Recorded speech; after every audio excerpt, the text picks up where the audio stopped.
física moderna, na verdade, é uma introdução a duas teorias de extraordinária relevância, que são as teorias da relatividade e a teoria da mecânica quântica. Essa construção está relacionada com o trabalho de alguns cientistas de muito renome, né? Muito conhecidos, muito populares. Talvez o mais popular deles, Albert Einstein, que é o principal responsável pela construção da teoria da relatividade e um dos principais responsáveis pela construção da mecânica quântica. A relatividade ela vai nascer de uma inconsistência que a física clássica vai demonstrar. No final dos anos 1880, os físicos acreditavam que tudo que se podia saber sobre a natureza já tinha sido descoberto. A física moderna vai provar que isso não é verdade. Em física, ainda que isso não seja constantemente transparente, todas as medidas, ou quase todas as medidas, são relativas a alguma referência. A posição, por exemplo, de uma partícula, né, certamente depende de qual é o referencial que eu estou usando para fazer essa descrição. A velocidade certamente depende também dessa escolha, ainda que implícita, do referencial. Eu sempre brinco em mecânica, né? Tipo, você está parado, está em movimento, eu no momento estou parado ou não estou? Essa pergunta, colocada desta forma, não tem resposta, né? Se eu não especificar com relação a que eu estou arguindo o movimento, não há como responder essa pergunta. De fato, eu estou parado com relação a você, com relação à superfície do planeta, mas estou me movendo com relação ao Sol a uma velocidade bastante alta. A velocidade é da ordem de 30 km por segundo. A teoria da relatividade, eu posso sintetizar, nada mais é do que o estudo das consequências da relatividade das medidas para as teorias físicas. O que é que a relatividade das medidas provoca nas teorias físicas que vão ter que dar conta dessa relatividade. Então, Einstein mostrou em 1905 que a relatividade das medidas tem consequências dramáticas, só que essas consequências só são perceptíveis em situações nas quais as velocidades em jogo são grandes. Então, aparece essa ideia, né? Uma velocidade grande ou pequena. Para um físico, essas duas palavras só têm significado se eu disser com relação a que eu estou chamando uma coisa de grande ou pequeno. Antes do eletromagnetismo de Maxwell, por exemplo, quando a gente falava de velocidade, a natureza não nos dava de presente nenhuma velocidade característica com relação à qual eu pudesse chamar as outras de pequenas ou grandes. Foi Maxwell e Hertz, né, que o sucedeu, que estabeleceram pela primeira vez o fato de que o eletromagnetismo mostra que a natureza nos dá um padrão de velocidade natural, que não é inventado pelo homem. Maxwell descobriu que as ondas eletromagnéticas, uma das quais é a luz que nos ilumina, né? As ondas eletromagnéticas se propagam com uma velocidade que ele chamou de c, que é dada por essa expressão, 1 sobre raiz de ε0 μ0, onde ε0 e μ0 são, respectivamente, a constante dielétrica do vácuo e a permeabilidade magnética do vácuo.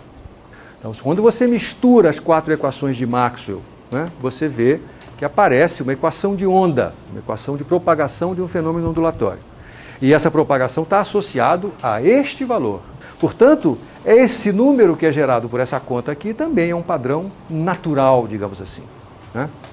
Uma questão que surge com o eletromagnetismo de Maxwell, na hora que ele descobre a propagação de ondas eletromagnéticas, é a seguinte: peraí, mas essa velocidade, como toda velocidade, deve ser medida em relação a algum referencial. Que referencial é este?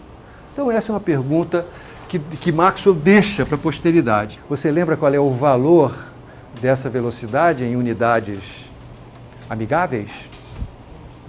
3 vezes 10 elevado a 8 metros por segundo.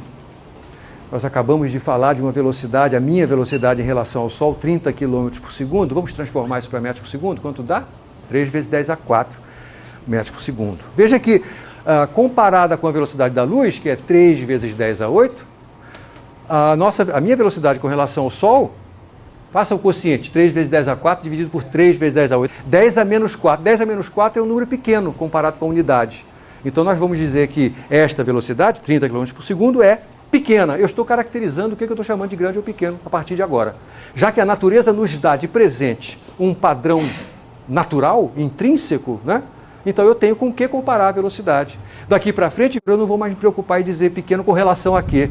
Quando eu disser velocidade pequena, está embutido nessa frase com o que eu estou comparando, com o padrão da natureza. Tá certo? Muito bem, então 10 a menos 4 é um número pequeno.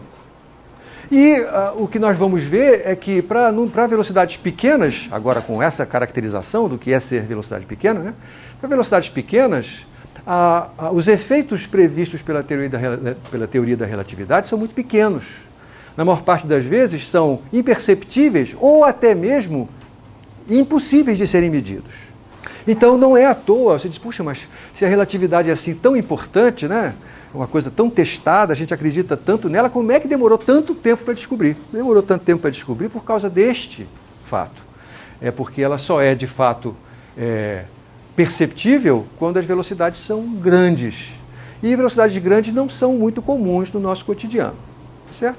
Na verdade, a teoria da relatividade ela se desdobra em duas. Eu acho que você também já tem essa informação, né? A relatividade que eu vou chamar de restrita ou especial, que vai estabelecer a conexão entre medidas feitas em dois referenciais, cujo movimento relativo é uniforme, ou dito de outra maneira, vai estabelecer a conexão entre medidas feitas em referenciais inerciais, e a relatividade geral,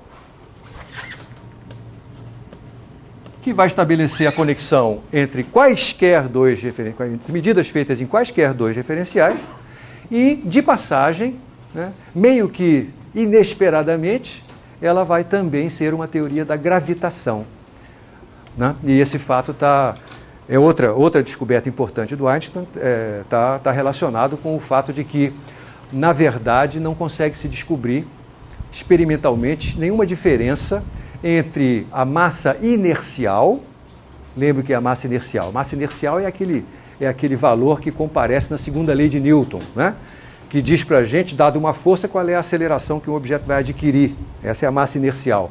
E a massa gravitacional. Massa gravitacional é uma outra coisa, em princípio. É aquela grandeza que está associada à interação gravitacional. Veja que uma coisa não tem, em princípio, nada a ver com a outra. Então, essas duas grandezas definidas de forma completamente diferentes e independentes, né, foram mostradas idênticas. Não se consegue descobrir nenhuma diferença entre as duas. De fato, o que a gente tenta descobrir é se o quociente entre a massa inercial e a massa gravitacional varia. E ele é o mesmo para todos os objetos que a gente conhece.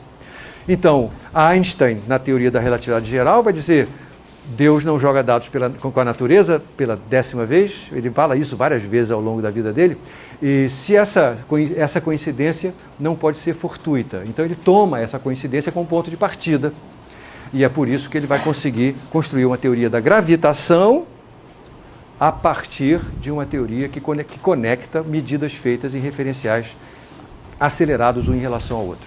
Veja a aceleração que apareceu na segunda lei de Newton, referenciais acelerados, gravitação, a interação gravitacional, essas duas coisas vão estar conectadas.